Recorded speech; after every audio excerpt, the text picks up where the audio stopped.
पाली जिले के रायपुर उपखंड क्षेत्र के बाबरा ग्राम के राजकीय अंग्रेजी माध्यम स्कूल में एक कक्षा कक्ष में करीब 5 फीट लंबा जहरीला कोबरा घुस गया, जिससे कक्षा कक्ष में विद्यार्थियों में एकाएक हड़बड़ी मच गई और विद्यार्थी भयभीत हो गए, जिसकी सूचना विद्यालय स्टाफ के द्वारा पर्यावरण प्रेमी सुरेंद्र सिंह को दी गई। सूचना के बाद मौके पर पहुंचे पर्यावरण प्रेमी सुरेंद्र सिंह ने स्कूल के कक्षा कक्ष के अंदर घुसे कोबरा सांप का रेस्क्यू कर उसे सुरक्षित रूप से जंगल में छोड़ा गया।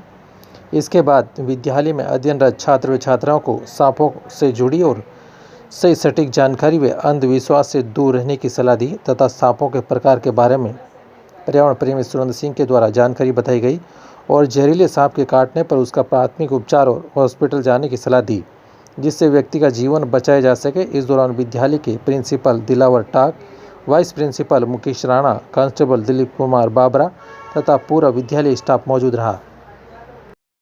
जहर छोड़ता ही नहीं है। अगर ये सिर्फ डराने के लिए काटता, जैसे अभी ये फुंकार रहा था, तो कई लोग ये मानते हैं ये फुंकारता है तो जहर छोड़ जाता है। ऐसा कुछ नहीं है। 90% मामलों में ये जब काटता है तो अपना जहर नहीं छोड़ता है। क्यों? क्योंकि जहर बड़ी हथियार है, वो जहर है। जहर के माध्यम से ये चूहे को काटता है, जिससे वो मरता है, जिससे वो बचा सकता है चूहे को। तो सांप दूध नहीं पीते, इसका कारण ये है तो उसको निमोनिया होगा। निमोनिया इसलिए होगा क्योंकि वो दूध को पचा नहीं सकता है, उसमें कैल्शियम होता है, इसकी क्षमता नहीं है वो पचा सके दूध। और 3-4 महीने अगर लगातार उसको दूध पिलाएंगे तो वो मारा जाएगा। सफेद लोग ऐसे ही करते हैं। तो आपको क्या करना है, मैंने जो बता दिया है, घबराना नहीं है। जहाँ पर काटा है उसको साबुन से या पानी से नॉर्मल धो दिया है, ऊपर पट्टी बांध दी है और उसको अगर वो आपके किसी को काट ले और वो पानी मांगे तो उनको पानी नहीं पिलाना है, न ही कुछ खाने को मांगते हैं तो उसको है तुरंत गवर्नमेंट हॉस्पिटल जाना है। इसके काटने के बाद जो हमारे एंटीवेनम लगते हैं सरकारी जिला अस्पताल में उपलब्ध है। हमारे यहाँ से ब्यावर कितना दूर पड़ता है सर?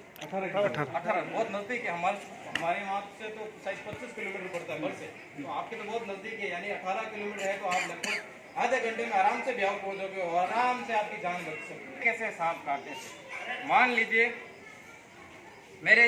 मुझे ही सांप काट लिया, अब मैं क्या करूँगा? मैं अनपढ़ हूँ, मुझे शिक्षा से कोई लेना देना नहीं है, मैं कुछ नहीं जानता हूँ। मैं चला गया किसी भोपे जी के पास, अपने जो मारवाड़ी में अपने आड़ पाड़ के भोपा जी रहे बड़े कीपरा। अब भोपा जी करने क्या, भोपा जी के कहीं रियो बेटा के हाथ भाई को वाह ठीक है, जन कही दे झाड़ू दे बबोती दे वटे एक ताती बांध दी, उससे कुछ होने वाला नहीं। वो कब कारगर होता है, कब उनकी दुकान चलती है, मैं आपको बताता हूँ। मान लीजिए ये सांप जहरीला था ही नहीं, कोई दूसरे सांप ने काटा मुझे, वो सांप जहरीला था ही नहीं और मैं किसी भोपा जी के पास चला गया, भोपा जी ने झाड़ा दे दिया, ताती बांध दी और हवामणि का बोल दिया, कुछ भी बोल दिया या कुछ भी दान या भेंट देने का बोल दिया, ठीक है। मैं आ गया घर, मैं हो गया ठीक। अब मैं लोगों को क्या कहूँगा कि मेरे को सांप काटा था, मैं फलानी जी भोपा जी के पास गया था और मैं आज बिल्कुल ठीक हूँ, जबकि अंधविश्वास है। क्योंकि सांप तो जहरीला था ही नहीं, तो वैसे ही नहीं मरने वाला। मैं रेस्क्यू के दौरान मुझे कई तरह के काटते हैं, कुछ नहीं होता है, मैं तो किसी भोपा जी के पास नहीं जाता। अगर ये काट दिया तो मैं तुरंत हॉस्पिटल जाऊंगा। हमें फर्स्ट एड के तौर पर यही सिखाया जाता है। आपको ब्लड से, अगर कई तरह के हमारे यहाँ लोग हैं ये कहते हैं कि अगर आपको सांप ने काट लिया है तो वहां पर चीरा लगा दो, चीरा नहीं लगाना है।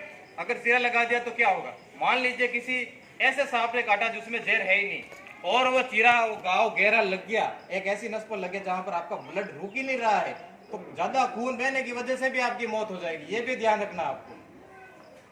तो हमें क्या करना है, तुरंत हॉस्पिटल जाना है। हॉस्पिटल जाने की बाद की प्रक्रिया क्या है, वहां गए, वहां पर हमारी एक वो टेस्ट